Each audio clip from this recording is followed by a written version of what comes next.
To support this podcast, go to positivesarcasm.com/donate. Any amount is appreciated. Once again, positivesarcasm.com/donate. Thank you and enjoy the program.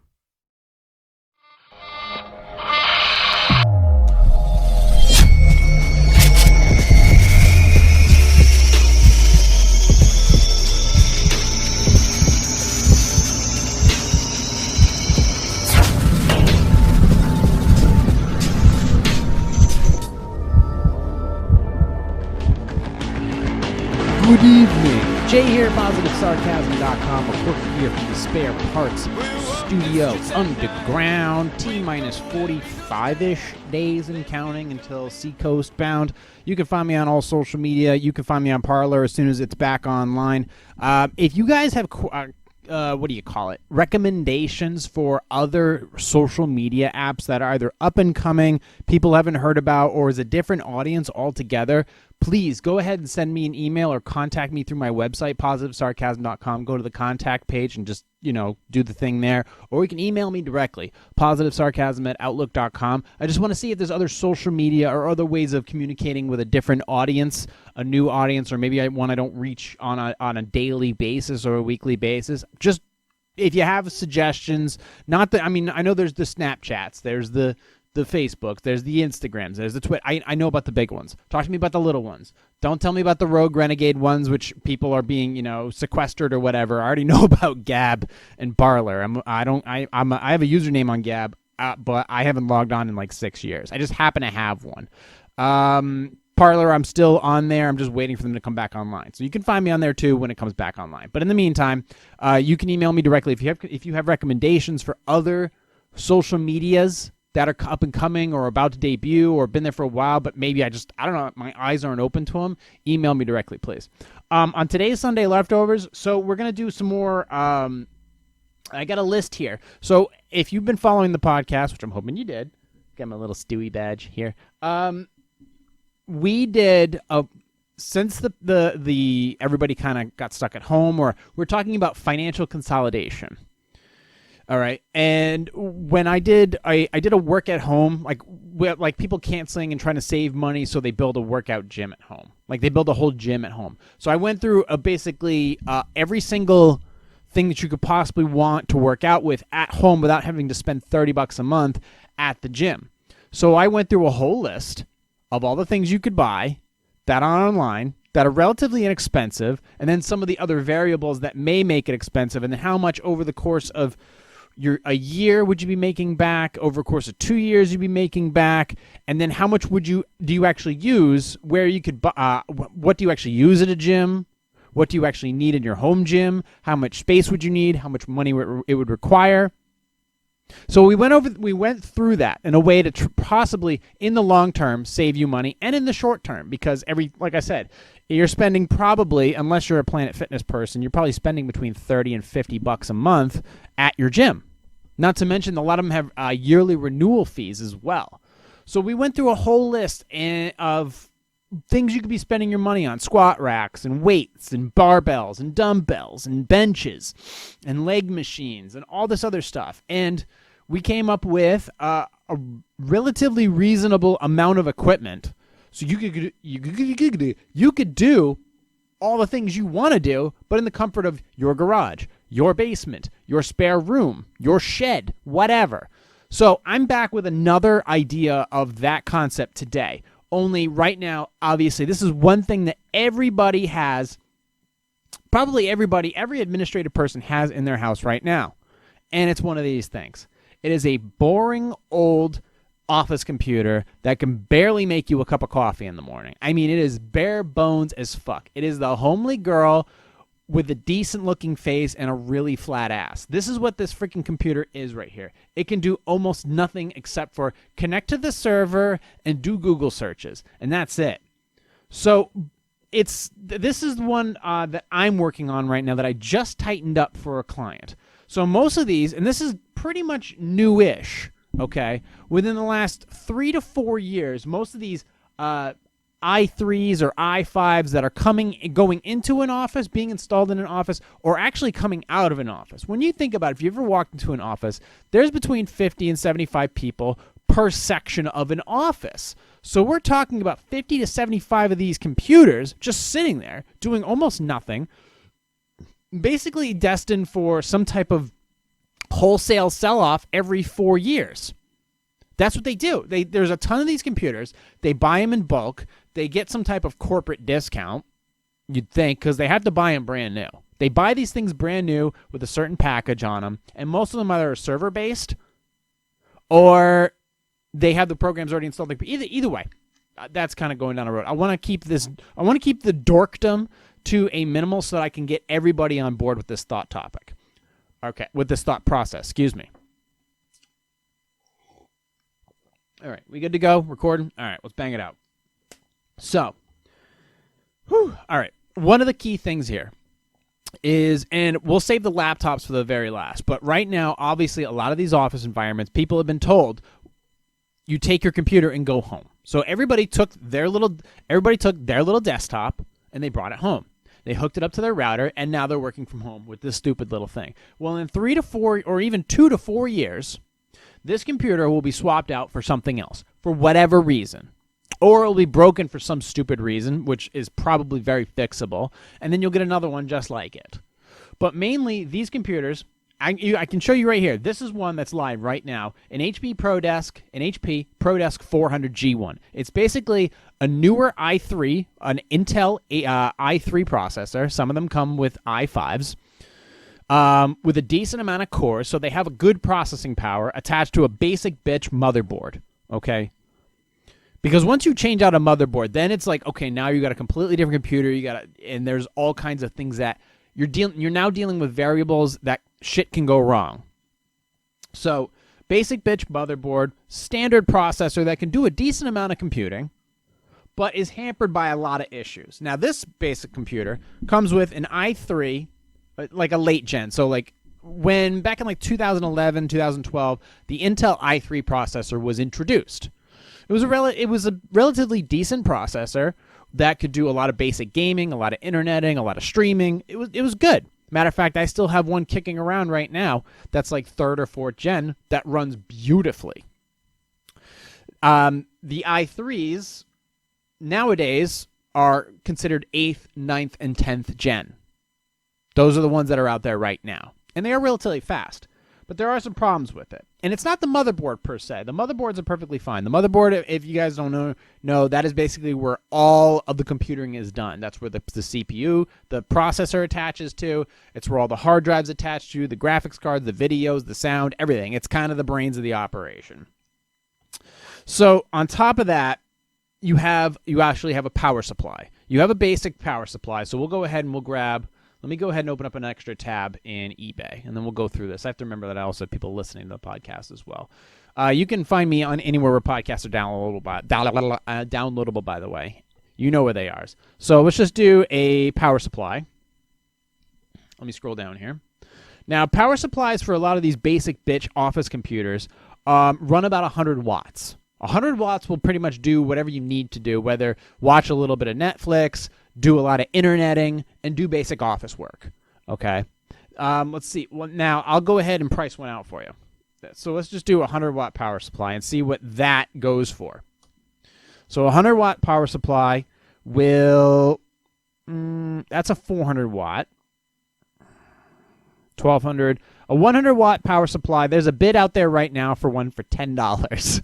So a $10 power supply is what powers all these office computers. Now, like I said, power supply, that's not a lot. It's not a lot at all. The idea of this is, okay, you're looking to buy a new computer, or you're looking to get some type of, everybody has their own personal computer, or should have their own personal computer. Because right now, with the type of privacy issues that you have by everybody just sitting around and looking at your phones are looking at you at the same time. So it's a great idea to have an actual computer to kind of break away from just sitting there and staring at your phone. Because your phone, as global as it seems, as far as your options concerned, it's actually pretty limited. It's definitely, a smartphone will always be limited to what a computer can do. Always. Always. Because one thing that's great about a computer that's a cell phone doesn't have is you can take shit out of a computer and put in new shit. Whereas a cell phone, you can't, as with maybe the exception of an SD card. You always want to have that option to be able to break away from your phone, turn your phone off, do other things. That's another concept for another podcast. But let's stick with the idea here. We want to take this boring-ass, basic bitch office computer that people have at home because they're working remotely, that's going to get put to on Newegg or on some basic seller, bulk seller website like eBay. You're going to be able to buy these things for cheap. Perfect example right here. This is a basic computer that you can do most of your basic functions with right now the moment you plug it into whatever monitor and keyboard and mouse you have. And you can buy it for $90 plus shipping and handling. And shipping's not crazy. It's about $30 for this one right here. It's in West Virginia. It can be here in 1 week. And then boom, you're ready to go. You're online, all that stuff. Now, is this going to be a fast computer the way it is? No. No, it's not. Can there be a lot of upgrades? Yes. So let's just say you either already have one, and I have it split between the middle here, if you already have one or you're looking to purchase one. So what I did was I broke it down pretty simply. So you have this i3. We're not going to replace the processor. We're not going to replace the motherboard. We're not going to replace the CD-ROM unless you want a Blu-ray player in your computer. In that case, you can purchase one optionally. I did not add the extra pricing for a Blu-ray, but we can look it up if I remember to. So we are keeping these things in order to save money. Now, if you were thinking of buying like a budget gaming computer, good luck, because I know that a lot of them, like HP, has a bit. They call it a budget gaming PC. They go for around $400 to $500. They're not. They're not. Everything's integrated. The Intel Ultra HD or UHD integrated graphics card is a piece of shit. And has no power whatsoever. And the power supply that's built into them is not up to par. Not up to par at all. If you're buying a gaming PC, is designed to be flexible. Take stuff out, put newer stuff in. That's the idea. Now we're working with an i3. There's an i3, an i5, an i7. Then there's like i9s, and then there's the Ryzens, which is AMD. But an i3 and a Ryzen 3 are they're kind of on the same plane here. So what are the price points for all this? Well, what can we do to take this $90 computer and turn it into something that's going to work, that's going to do basically whatever you want it to do? Edit video or audio, play new release games, storm the Capitol building. Anything that you needed to do, it can do for you. So let's get started. Now, like I said, we're keeping the processor, we are keeping the motherboard, and it already comes with 4 gigs of RAM. 4 gigs of RAM will run Windows 10 or whatever OS you plan on using, Linux, Windows 7. But we will be removing Windows 10 at the end of this, and that will cost us some money. The reason being is we're switching out the hard drive for a different hard drive, and we're going to be rolling it back to Windows 7, which, in my opinion, is just as secure as Windows 10, because Windows 10 is full of flaws, it uses more metadata, and it uses more resources, and it's made by Microsoft, so it absolutely is just as susceptible to hacking and all other shit like Windows 7 is. You can, of course, change it to Linux, but we'll stick with Windows 7 since everybody knows the layout of Windows 7, and Windows 7 requires less resources than Windows 10. Now, what are we going to start by doing here? Well, obviously, with one of these things, if you ever looked inside of it, it has a basic motherboard, it has a CPU, it has a power supply, and then it has a bunch of wires and cables running through it. And then on the motherboard, there are 2 slots. There are 2 slots on this motherboard that there are 2 RAM slots that are on this motherboard, basically for just adding more RAM or changing out the bad ones. So on this thing, you'll probably get, on an i3, you'll probably only get about 8, you can only max it out about 8 gig of RAM, which will give you more power, will definitely give you more capability, more flexibility in the programs that you run, but it'll still be relatively slow because there's a lot of things that we haven't changed yet. But it is a step. Now, luckily, an extra stick of RAM, in this case DDR4, it does make a difference. You can't take DDR3 and DDR5 and stick it in DDR4. It literally physically does not fit. They move the slot is like a quarter of an inch in a different direction. It just won't fit. So, but DDR4 for 4 gigs is only $15. So that upgrade right there, number one, is $15. Now we're going to add a graphics card, Because if we're going to make this thing try to edit video or audio, or we're going to try to make it play newer games, then we're going to have to seriously consider changing the graphics card. Because right now, everything is running off of the motherboard. And you can see it. All the attachments, all the plugs in the back, that's all the motherboard. All those attachments. So everything that you rely on is running through that one thing, and it can't handle it. So we're going to change the graphics card out. We're going to put in, let me go ahead. So power supply, we'll get back to that in a minute. This is one that I found here. It's called it's the big company that everybody's heard about is called NVIDIA. NVIDIA is a graphics card company that's gigantic. And then the wannabes use their chipset and put them on their cards, which is good actually if you're looking to save money. So we'll do the one I just purchased for this computer, actually, that I just rebuilt for this gentleman. It's a Gigabyte NVIDIA GT750. So let's just do NVIDIA Gigabyte 750 and then see what we can find here. Okay. So here's one right here. This is one for, the one I purchased was $60, and that includes the shipping. Here's one right here. You can buy it right now for $62. So this one will do plenty of work for you. The one I had two DVI exports, two DVI ports, and two HDMI ports. So if you want to plug it into a giant-ass flat screen or you want to plug it into a nice monitor, you can do that. And you can plug it into dual monitors or dual TVs. It's completely up to you. So you can start with a $60 graphics card. Now, here's the problem with that right there. There is a problem. When you upgrade one thing, you're automatically going to have to upgrade another. The problem with this is these graphics cards, when you upgrade them, they require a certain amount of power. And the power supply, as it states on the requirements right on top of the box, that you require a minimum of 400 watts to run this graphics card. And plus, the power supply has to run the graphics card and everything else that's attached to it. The sound, the video, the processor, the fans, all that shit. So the 100-watt power supply that's built into this basic bitch computer is not going to be able to handle that. However, so for $60 here, we got our graphics card. So I went into the back of the spare parts studio back room and went and found I had two extra power supplies just lying around because I collect stuff like that because I'm a hoarder. But I had 2 or 3 that were standalones. One was 600 watts and one was 1,000 watts. So I went and I grabbed a 600-watt power supply. So let me go and I'm just going to look up power supply and see how much it's going to cost right off the bat. And all of them will work. So let's just do 600. 600 watt will take care of everything. So here we are. 650 to 700 watt gaming supply. Perfect. $54. Free shipping. 600 watt power supply will now run everything that you need to run on this computer. And it'll be gaming ready. So that's actually not bad. I put in here 600 watt power supply for about $50. Okay. So I'm sure if you look hard enough, you can find one for $50. So there we go. How easy are these things to install? Surprisingly easy. How easy are they when it comes to turning on the computer and installing drivers?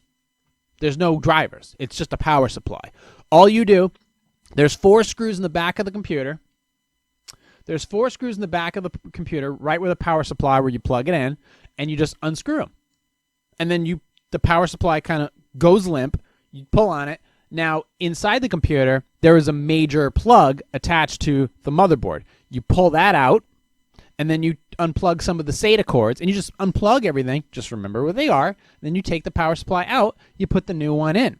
Now, you may require like 1 adapter or 2 adapters for maybe like the CD disk drive or maybe one other thing, but that's it. And those are only a couple dollars on eBay or on other sites. They're dirt cheap. We're talking like $2 or $3 inside the United States, dirt cheap. Because when I like to buy my parts or when I buy anything online, I want it to be in the United States. I do not buy directly from China. I want at least an American wholesaler or a Mexican wholesaler or a South American wholesaler. I want it to be in this fucking hemisphere. Makes it easier, and you're going to get it faster, especially if you're working for a client who wants things back in a decent amount of time. So we have the power supply for $50. We have the graphics card for $60. We have the RAM for measly $15. Great. And they're all easily installable. I mean, really, it is easy. It's no reason to panic. All you have to do to open the freaking computer to begin with is unscrew one little bolt, and the whole face slides right out, and you can see the inside of the entire computer. That's it. It is super simple. You can do it yourself. You can YouTube the shit out of this. All right, what's next up on the list? All right, the greatest thing to really make a computer just go faster is an SSD drive. If you really want to change the speed of how fast your operating system responds, or a program responds, or calling up different files, response time, it's a solid state drive. This computer and most of the office computers come with standard hard drives. A standard hard drive is basically a disk that spins and it pulls data off the disk. With a solid state drive, it's like a jump drive that's built for the inside of your computer. They're much faster. Much faster. There's a newer version of those called M2s, but basically we'll just stick with a solid state because they're really inexpensive. How inexpensive? For 250 gigabyte solid state drive, you're going to spend $30. You'll spend $20 on 128. So 240 to 250 gigabyte hard drive, you'll spend $30. Legit. On like a PNY or something in that range of brand. And they're relatively reliable. So now we are at a 250 gig SSD hard drive. Okay, great. Well, you got to put an operating system in it. No problem. How are you going to do that? Windows 7 Ultimate. So Windows 7 Ultimate, you can actually find the version of it online. And if you don't know how to install operating systems, okay, I'm sure somebody will help you out with that. There are plenty of people that can do that for you.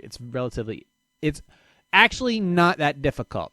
You require a program that turns a jump drive into a bootable disk.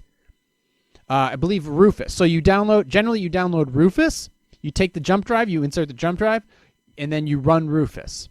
Rufus will take a little file that you download online, Windows 7 Ultimate. You can find it anywhere on the internet for free. You download Windows 7 Ultimate. So there's Windows 7 Home, there's Windows 7 Starter, Windows 7 32 or 64-bit. You generally, for most of these computers, you want Windows 7 Professional, Home, or Ultimate. Ultimate is basically just like the one, if you need anything, it has it. And it's 64-bit. So you basically put it on a jump drive and you'll install it into the new solid state drive. Now, Windows 7 is free. However, activating it costs money. How much money? Well, to find a license key, there are license keys out there you can, you know what I'm saying, steal. But if you wanted to pay for it like a gentleman, which I do for my clients, it's $15. You can find them for cheaper. I believe eBay used to do it a lot. You can find Windows license keys for relatively inexpensive. But this one for my client, solid $15, got it, great. So $15 for a license key, which means that your operating system is now legal with Microsoft. Completely activated, ready to go. So we have the power supply, which will run everything. You have the graphics card, which is 4K ready, which means you can see anything on YouTube for 4K. You can see, you can run any of your streaming platforms. You can run OBS if you're streaming video games. You're playing video games because now you got a decent graphics card. You can edit video with an inexpensive video editing software like Cyberlink Power Director.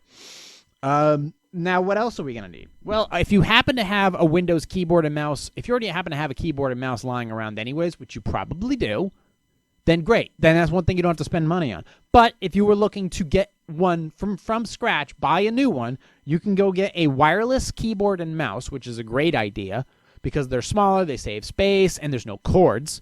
That's going to cost you $20 for a Logitech wireless keyboard and mouse combo, which is perfect. So $20 just for that. Now, if you don't happen to have a monitor for some reason, then you want to purchase one. You can go ahead and get one for $70. Excuse me, 70? Yeah, I rounded out. I looked for a relatively inexpensive one, and it cost me about $70. You can easily spend $150 for a new monitor for your computer. You can go even nuttier for and like get like a 32-inch curved monitor, but that'll cost you $350. But if you just want to get a standard 27-inch HD monitor, it'll cost you about $70-$80. That's not bad, actually.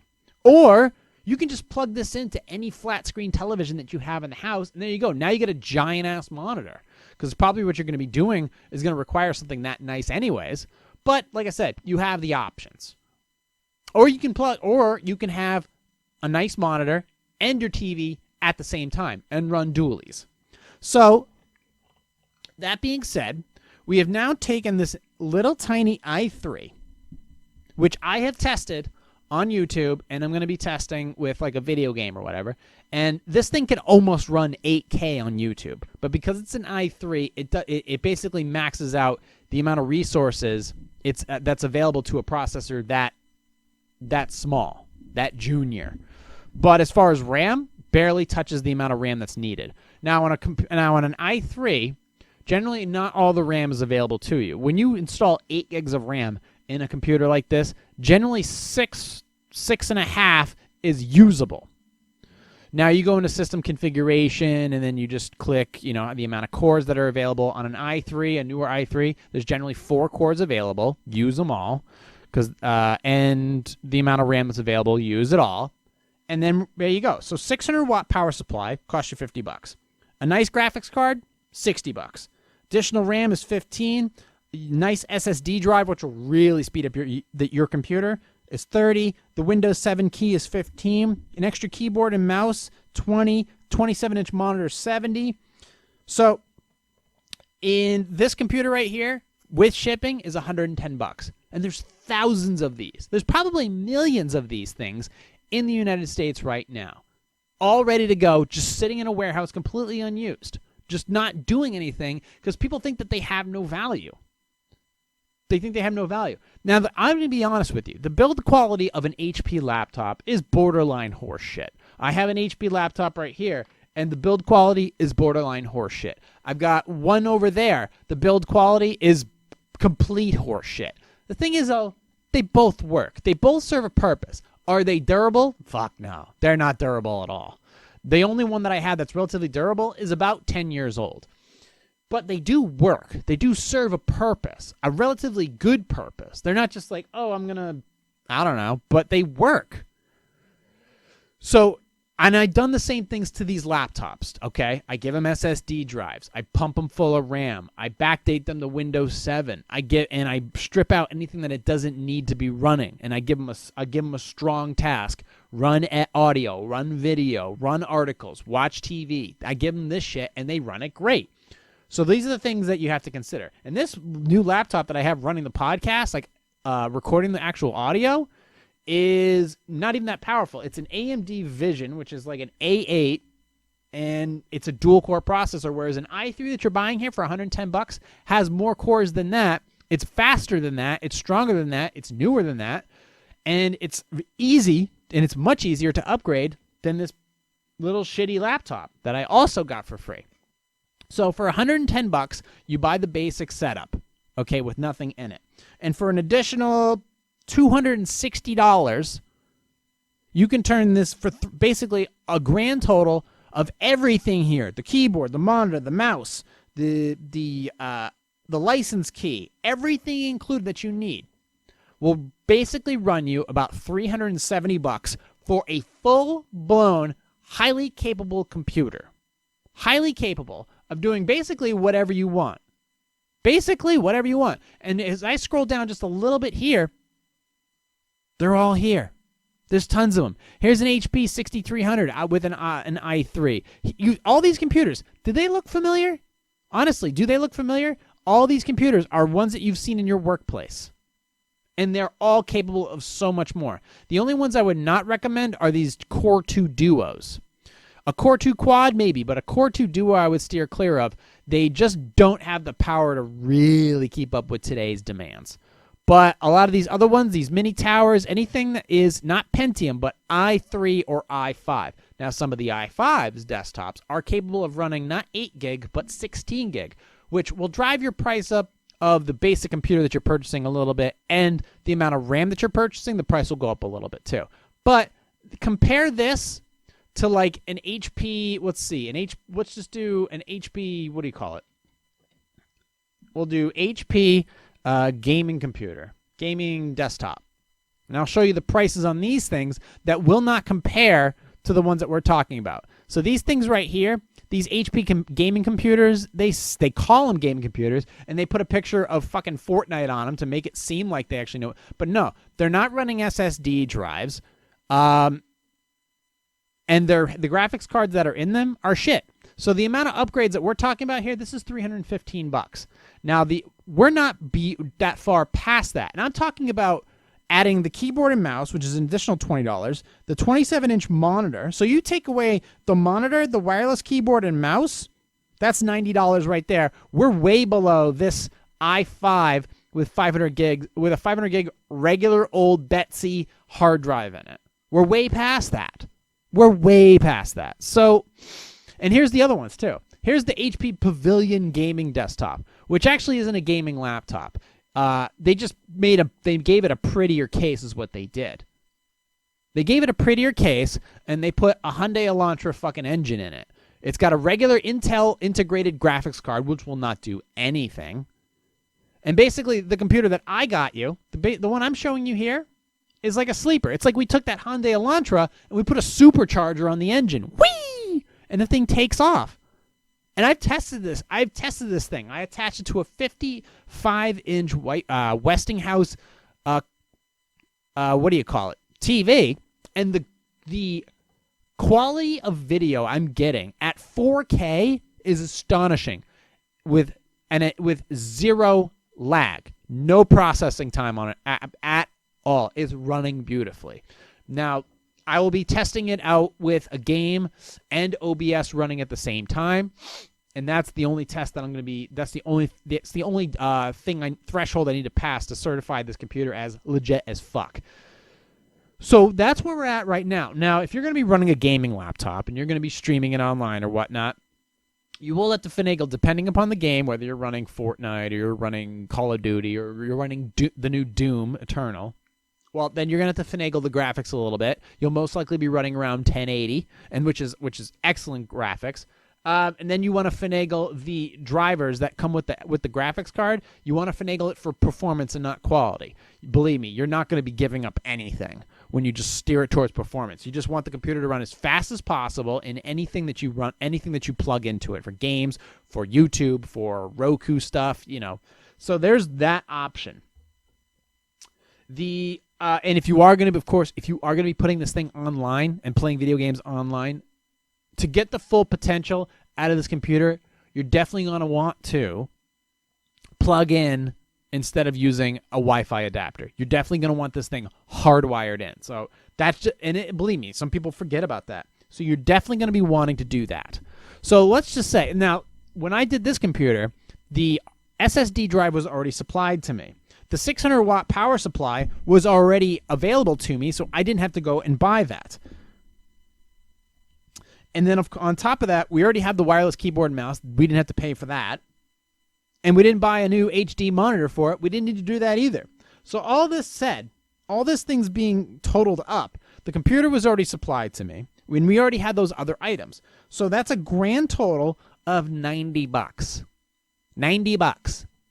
$90, and you get a fully capable computer that has plenty of cousins sitting around in an office or in a work-at-home environment. There are a ton of them just sitting there doing nothing, completely neglected, basically like a rescue dog. This is a rescue computer.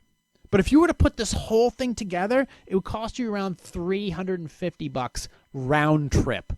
But if you already have the computer, because there are a ton of offices right now getting rid of these things, and you happen to snag one on your way out the door, don't ask me how you got it, you can do a lot to it. Instead of spending $5, $6, and if you're actually buying a gaming computer, it's going to cost you closer to $1,000. Or a high-end video editing computer, it's going to cost you, legit, it's going to cost you $1,000. $1,000.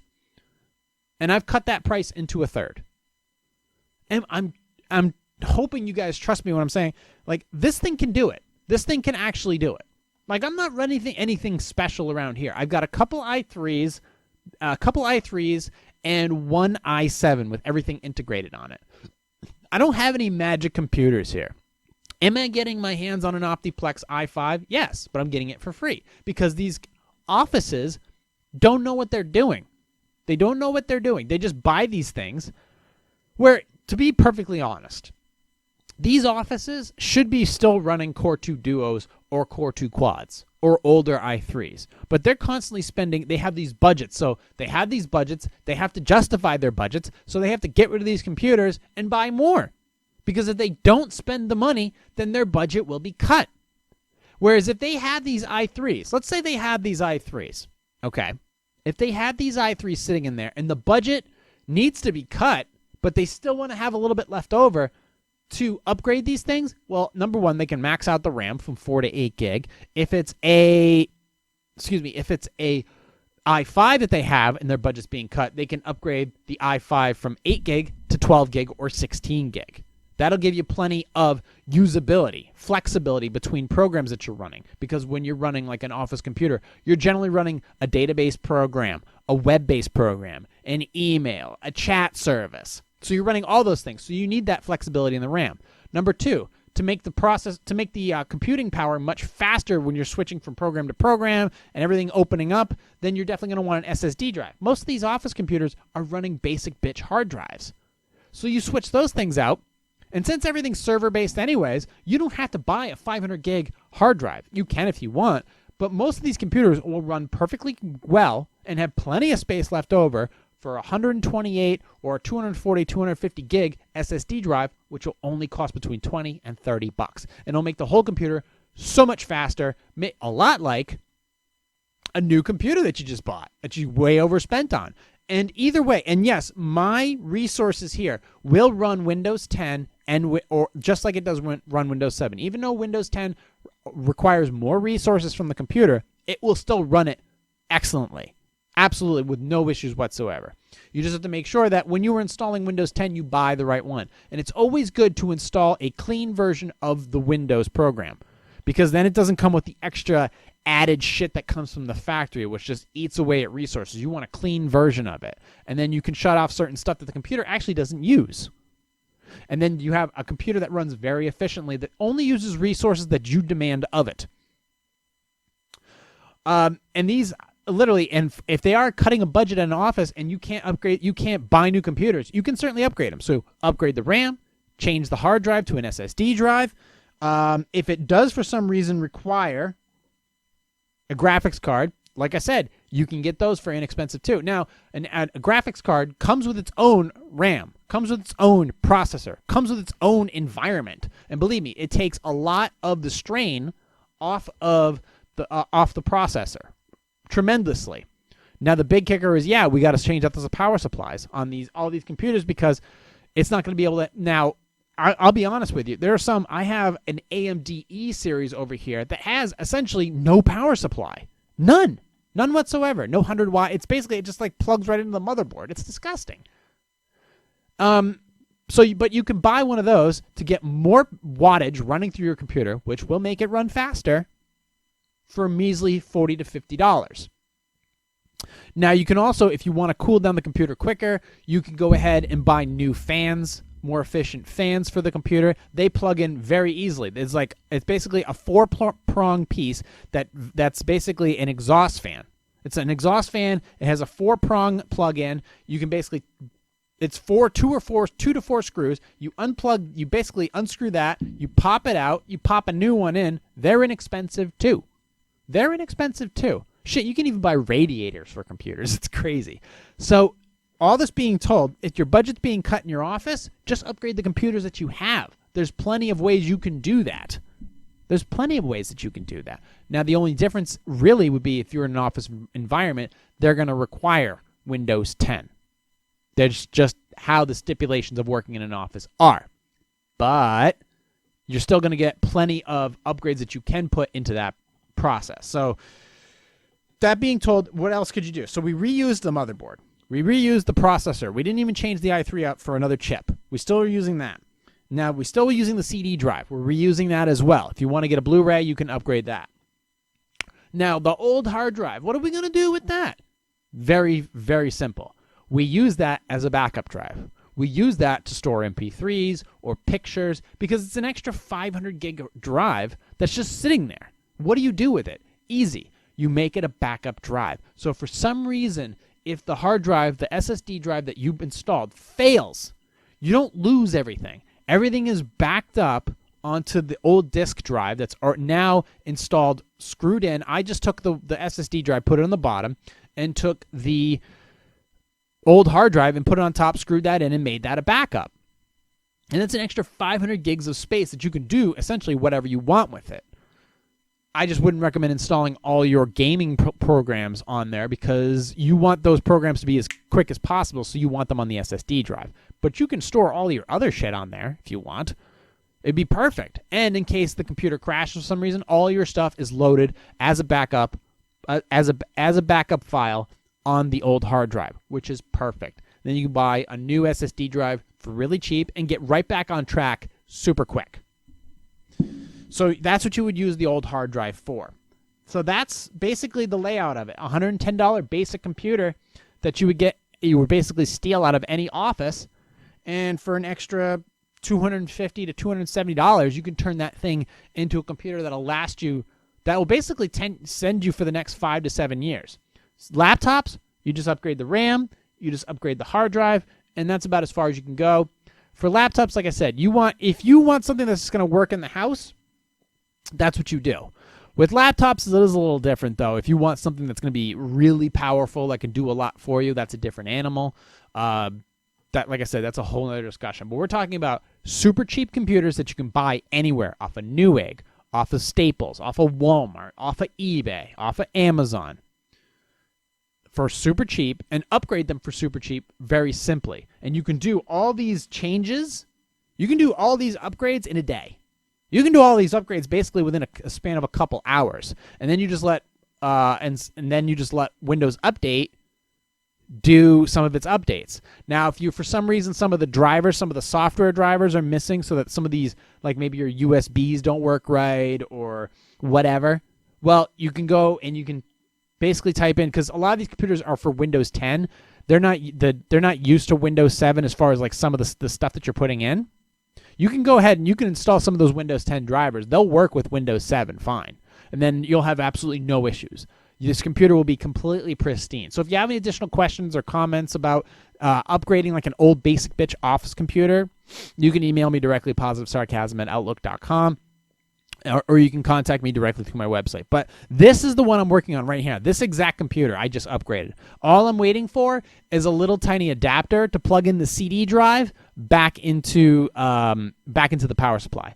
That's the only thing. Everything else is 100% pristine. But this is the one I'm working on. I'm getting an Optiplex i5 for free. So that's kind of that's what I'm looking forward to. Is it? No, I don't care about that. So there you go. This is a great way to save a lot of money, especially in these times when you don't know if taxes are going to change or if your job's going to get consolidated or whatever, but you need a solid computer that everybody can use or you can do a lot of high-end stuff with. An i3 or an i5 that costs next to nothing, you can do a lot too. And there's probably even more things you can do. All I know is these are the things that I've done that I know work for sure. So, in the meantime, you can find me on social media. Please let me know if there's other social media platforms you think I should use or other objects that I should use to promote or work with or show content on. Just let me know. Shoot me an email or contact me directly on my website. You can support this podcast by going to positivesarcasm.com/donate. Any amount is appreciated. And, of course, this you can download or stream or play this podcast directly from my website, positivesarcasm.com. You can hit me up on my YouTube channels, Positive Sarcasm Podcast and the original Positive Sarcasm, both on YouTube. Like, subscribe, share, donate.